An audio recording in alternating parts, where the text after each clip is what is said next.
안녕하세요. 세로이입니다. 주말 저녁 일을 마치고 주말 프로텍과 삼성전자 주가에 대해서 생각해 보도록 하겠습니다. 프로텍은 갱본더 장비를 반도체 생산 100배 향상하는 장비를 개발을 완료하고 또한 삼성전자는 비메모리와 5G 장비로서 가치주이면서도 성장할 수 있는, 그래서 프로텍과 삼성전자는 한 몸으로 움직이기에 영상도 함께 제작을 합니다.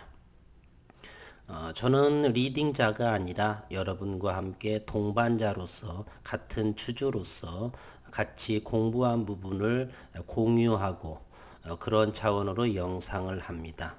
말은 천천히, 본래 말도 드리지만 천천히 하시게, 답답하시고 불편하시면 배속해 주시면 감사하겠습니다. 삼성전자, 이제 어제 기사들을 보게 되면 이제 앞으로 5나노의 칩 시대가 도래했다.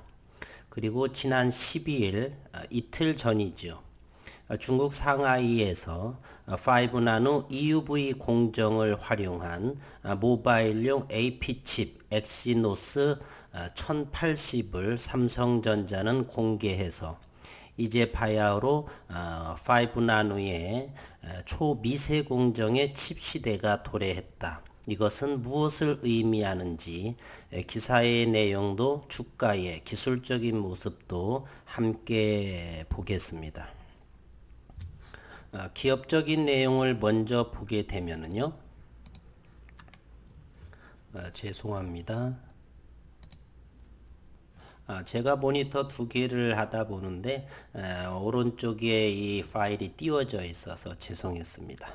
삼성전자는 세 가지요, 두 가지죠.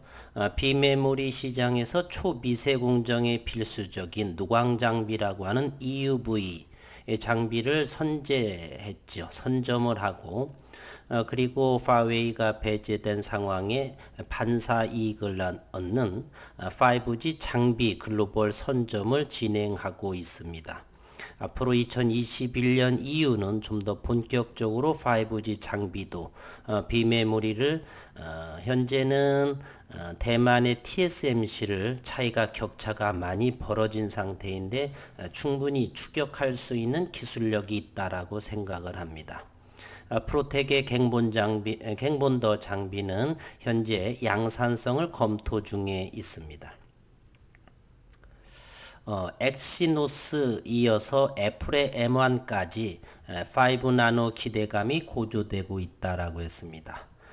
칩이 5나노로 대단히 작아지게 되면 기존보다 빠르게 되고요. 에너지의 효율이 좋고 발열이 적은 5나노 칩, 따라서 인공지능이나 각종 첨단 기술을 앞당기는 계기의 시작이다라고 말씀드리고 싶네요. 애플이 독자적으로 개발한 PC, 노트북용 칩 M1 생산 일부를 삼성전자에게 맡길 수 있다는 전망이 나오면서 기대감을 높이고 있습니다. 사실 애플은 지난 2016년 이전에는 애플리케이션 프로세스 AP 물량을 TSMC와 삼성이 양분하게 해서 애플에 공급하고 있었는데 반도체 후공정 기술 차이로 인해서 전량 삼성전자는 애플에서 공급을 배제되는 상황이죠. 저는 그동안 그래서 삼성전자를 바보들이다라고 생각을 했고요. 이제 작년도에 부회장의 2030년까지 133조 원을 투자하면서 이제 정신 차린 듯 비메모리 시장에 사활을 걸겠다라는 식으로 발표를 했죠. 그러는 상황에 애플이 이렇게 삼성전자의 생산 일부를 맡길 수 있다는 전망은 고무적인 대단히 긍정적으로 생각을 합니다. 앞으로 애플의 물량은 좀 더 많은 물량을 저는 공급할 거다라고 생각을 합니다. 비메모리 경쟁력 제고를 바탕으로 초격차 실현의 속도를 내고 있는 삼성전자 입장에서 최신 공정의 제품 수준은 호재일 수밖에 없기 때문입니다. 13일 업계에 따르면 애플은 전날 미국 캘리포니아 쿠퍼티노 본사에서 신제품 발표 행사를 열고 독자 개발한 PC, 노트북 전용 칩 M1을 공개했습니다. 이와 함께 M1을 탑재한 노트북, 맥북 에어, 맥북 프로, 소형 데스크탑, 맥미니 등 3종의 신제품도 선보였어요.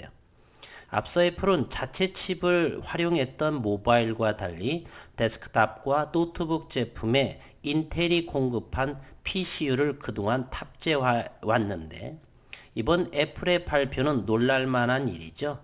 인텔과의 결별이라는 외적인 이슈 외에도 M1이 5나노 미세 공정에서 생산된 칩이라는 점에서도 이목을 끌고 있습니다.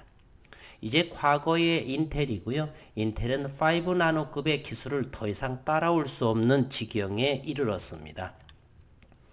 5나노미터 공정의 위탁 생산 파운드리라고 하죠. 파운드리를 놓고 삼성전자와 대만의 TSMC가 치열한 경쟁을 벌이고 있고 현재 5나노 이하의 즉 3나노 그 이하, 5나노, 3나노 이렇게 이하의 미세 공정을 실현하는 파운드리 업체는 전 세계 2곳이 전무합니다. 삼성전자와 TSMC 외에는 없지요. 특히 일각에서는 애플이 칩 전량을 TSMC에 위탁을 맡긴 모바일과 달리 M1은 일부 물량을 삼성전자에 할당할 것이라는 예상이 나오고 있는 상황에 있습니다. NH투자증권의 연구원은 애플의 M1 칩 물량은 TSMC 5나노 전체 캐파의 약 25% 수준인데 TSMC는 이미 5나노 캐파의 대부분을 애플 아이폰 12에 탑재되는 칩 생산에 쓰고 있고 그렇다면 TSMC가 소화하지 못하는 주문의 대부분이 삼성전자 파운드리로 옮겨질 공산으로 예상한다라고 말했습니다. 삼성전자가 M1 칩 물량 일부를 맡게 되면 TSMC와의 5나노 공정 경쟁에서도 큰 도움이 될 것으로 예상되고 자사 애플리케이션 프로세서 엑시노스는 삼성이 개발한 칩입니다. 엑시노스와 함께 5나노 공정 포트폴리오가 강화될 수 있기 때문이다. 현재 삼성전자 반도체 사업은요, 메모리에 지중된 구조를 탈피해서 AP와 같은 비메모리 쪽으로 확장을 꾀하고 있습니다. 이 AP라고 하는 것은요, 어플리케이션 프로세서라고 해서 비메모리 반도체 또는 모바일에서의 중앙 처리 장치 CPU에 해당하는 두뇌에 해당하는 것이죠. 그와 같은 비메모리 쪽, 시스템 메모리 쪽으로 확장을 꾀하고 있다. 메모리에만 치중하던 사업 구조는 안정적인 성장을 도모하는 데 한계가 있다는 판단입니다.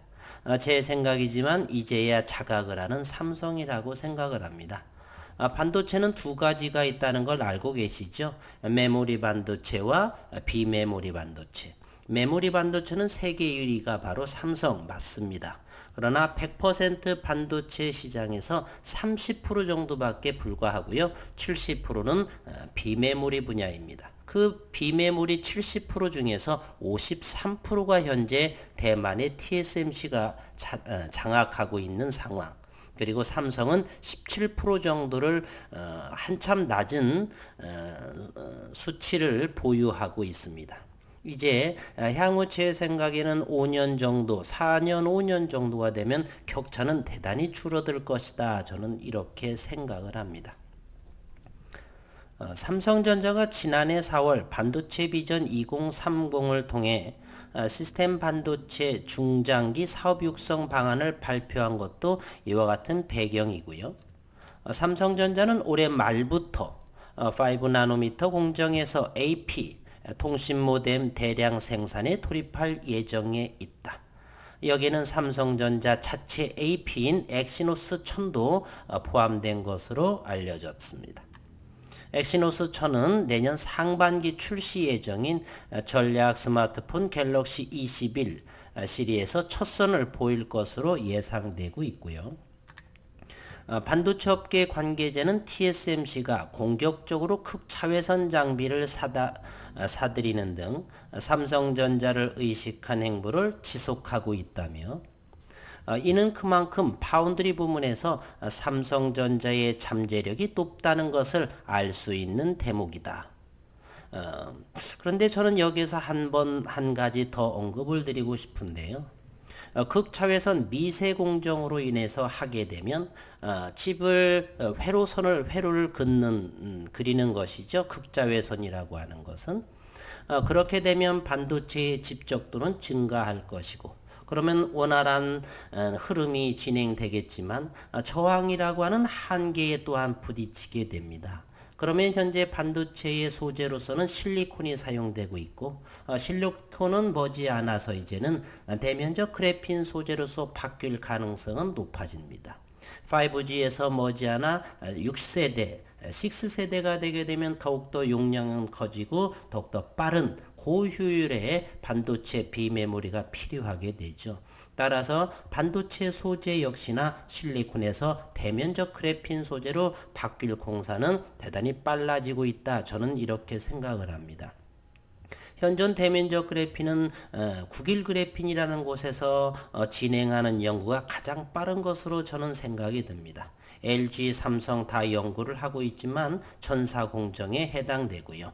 전사공정이라고 한다면 공정이 상당히 많아지고 경제성으로서 이렇게 시판될 수가 없는 상용화될 수 없는 상황이고요. 현재 윤승길 교수가 특허로 되어 있는 지금은 국일 그래핀이 특허를 보유하고 있고요. 현재 진행하는 상황인 지금 저항을 최대한 더 줄이고 있는 상황에 있다. 현재로서도 꿈의 소재인데 면 저항을 줄이고 있는 소재가 된다면 이제 앞으로 초고속 반도체의 소재는 실리콘에서 대면적 그래핀으로 전향이 될 공사는 대단히 높다. 제 생각에는 최소한 2020년 정도부터서는 소재의 전환이 빨라질 것이다 라고 하는 것에 저는 공감을 하고 있습니다. 이어서 삼성전자가 계획대로 5나노미터 공정의 대량 생산을 시작하게 되면 TSMC와의 기술력 격차는 한층 좁히게 될 계기로 본다라고 덧붙였습니다. 이제 칩뿐만이 아니라 이제는 이렇게 미세 공정으로 하게 되면 반도체는 전 공정에 해당하는 것이고 후공정이 사실은 후공정으로 인해서 TSMC의 애플 물량을 전량 빼앗겼죠. 이제 앞으로는 반도체 내년 2012-21년 초부터 1분기부터는 반도체 후공정의 기술 격차를 줄이기 위해서 따라서 프로텍의 갱분도가 절대적으로 필요하다. PLP, 패키지 레벨 죄송합니다. PLP, 패널 레벨 패키지, 패널로서 하게 되는 후공정의 장비가 기술이 본격적으로 도입될 거라. 따라서 TSMC를 따라잡기에는 충분히 앞당겨 줄 수 있는 상황에 놓여 있습니다. 이제 주가와 기술적 분석을 보게 되면요. 삼성전자는 이제 신고가를 형성하고 있고요. 어제의 금요일이었었죠. 외국인은 930만 주를 사들이게 되고 보유율은 56%에 해당하고 시가총액은 377조입니다. 저는 향후 삼성전자는 천조 시대가 오래 멀지 않았다. 저는 이렇게 생각을 합니다. 그리고 현재 종가로서는 63,000원대를 돌파한 상황이고요. 삼성전자 우선지도 같은 흐름으로 보여질 것으로 보입니다. 삼성전자 역시 그렇고요. 분봉으로 수급 상황을 한번 자세히 들여다보면요. 삼성전자를 보게 되면 이와 같은 일봉의 모습을 보이고 있죠. 이와 같은 모습을 보입니다. 2019년 말에 63,200원, 63,000원대를 했는데 그곳을 돌파한 신고가의 모습을 보이고 있다는 것을 아실 수 있습니다. 삼성전자 우선주도 최근에 급격하게 상승하고 있는 모습이죠. 지난주에 지지난주인가요? 그때 보조지표 상으로서 그라운드 상태에 있다. 따라서 5만원 정도라고 한다면 대단히 많이 적극적으로 탐해야 할 때다. 그 이후로 57,000원까지 상승한 모습이고요. 기술적으로 앞으로 삼성전자와 삼성전자 우선주는 지속적으로 성장할 수 있다라고 생각을 합니다.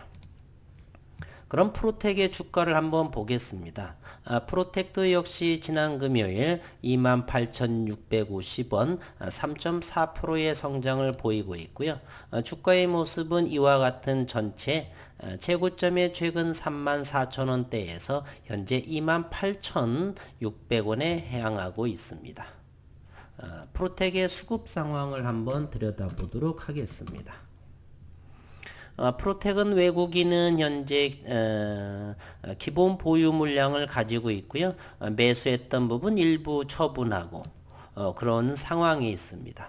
지분 보유를 프로텍에 한번 보도록 하겠습니다. 프로텍은 48만 주 외국인이 4.38%를 보유하고 있습니다. 상당히 줄어든 모습입니다. 과거에는 이보다 좀 더 높은 모습을 보여준 것으로 제가 기억을 하는데요. 7%까지 상승을 한 모습, 이것이 8월 달에 7.4%까지 상승을 해서 많이 팔아먹은 흔적을 보이죠. 현재 4.3%, 4.2%. 외국인은 더 이상 팔지 못할 것으로 저는 생각이 됩니다. 그 물량을 누가 받았느냐? 개인들의 곡간 속으로 이동되었다. 따라서 적은 거래량 7만 주 정도로서 3.4% 이곳을 가볍게 61선과 21선을 돌파한 모습으로 보이고 있습니다. 삼성전자 주가가 지속적으로 상승함에 따라서 반도체 후공정, 패키징 기술을 도입을 해야 할 것이고 따라서 주가가 상승하게 되면 다시금 21선이 턴하는 모습의 정배열의 모습으로 향하지 않을까 하는 생각을 해봅니다. 넉넉한 마음으로 내년도 봄 정도가 된다면 주가도 좋은 모습으로 보이지 않을까 하는 생각을 해보고요. 어쨌든 대한민국 세계 제1의 반도체 회사 제3세대 이병철 씨와 고 이건희 씨 그리고 아들에 이어진 이재용 씨의 삼성 세계 제1의 반도체 회사로서 우뚝 서기를 기대하고 대한민국의 국위를 선양할 것이라고 생각을 합니다. 주가 역시나 10만원 이상으로 천조가 되게 되면은 현재 13, 4만원 이상을 돌파해야 되겠죠. 13, 15만원 정도 생각을 합니다. 지속적으로는 상승할 것 같으시고요. 배당 역시나 1년에 4차례 되니까 배당 받으면 재투자하면서 좋은 수익률이 나올 듯 합니다. 휴일 저녁 수고 많으셨고 행복한 시간 되시기를 또 바라겠습니다. 수고하셨습니다.